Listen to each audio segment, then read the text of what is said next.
গতকালকেও আমি আমার একজন অটোওয়ালার সাথে আমি রাতেবেলা বাড়ি ফিরছিলাম। সেই সময় পেছন থেকে একটি বাইক, তার মধ্যে 3 জন সওয়ারি ছিল, তারা পেছন থেকে খুব জোর স্পিডে আসছিল হর্ন দিতে দিতে। তা আমার মন বলছিল যে একটা দুর্ঘটনা ঘটতে পারে। আমি অটোওয়ালাকে বললাম ওদেরকে একটু যাওয়ার প্যাসেজ দে, সাইড দে। ও যখন সাইড করতে গেছে আমার অটোওয়ালা পেছন থেকে এসে সেই অটোর মধ্যে 3 জনে বাইক সমেত অ্যাক্সিডেন্ট করে। এবং অ্যাক্সিডেন্ট হওয়ার পর আমরাই গিয়ে সেই রেস্কিউ করে ওদেরকে তুলি। আমি ওদেরকে বলি এত জোরে গাড়ি চালাচ্ছ কেন, দুর্ঘটনা আজকে তো জীবন চলে যেত। এই কথার পরে ওদেরকে যখন তোলার পরে ওরা অটোওয়ালাকে মারতে শুরু করে দেয়। এবার অটোওয়ালাকে যখন মারতে শুরু করে দেয় আমি তখন অটোওয়ালাকে ঠেকানোর চেষ্টা করি, বাঁচাবার চেষ্টা করি।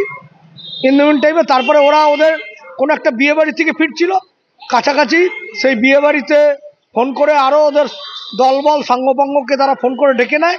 তারা এসে উভয়ে মিলেই এক দঙ্গল মিলে অটোওয়ালা এবং আমার উপর চড়াও হয়। চড়াও হওয়ার পরে স্বাভাবিক আশেপাশের লোক এই আওয়াজ শুনে, চিৎকার চেঁচামেচি শুনে বেরিয়ে আসে, তারা রেস্কিউ করে। তারপরে আমি থানাকে খবর দিই, থানা থেকে পুলিশ আসে, পুলিশ এসে তারপরে 2-3 জনকে আটক করেছিল, আটক করে নিয়ে যায় এবং বাদবাকি পুলিশ মপকে ঠান্ডা করে। আমার পায়ে লেগেছে, শোল্ডারে লেগেছে এবং আমার চেস্টে লেগেছে, আমার স্লাইড আমার মুখের মধ্যে এবং ফেসের মধ্যে লেগেছে। দেখুন, এটা খুবই দুঃখজনক এবং নিন্দাজনক ঘটনা, কিন্তু এর সঙ্গে একটা প্রশ্ন রয়ে যাচ্ছে।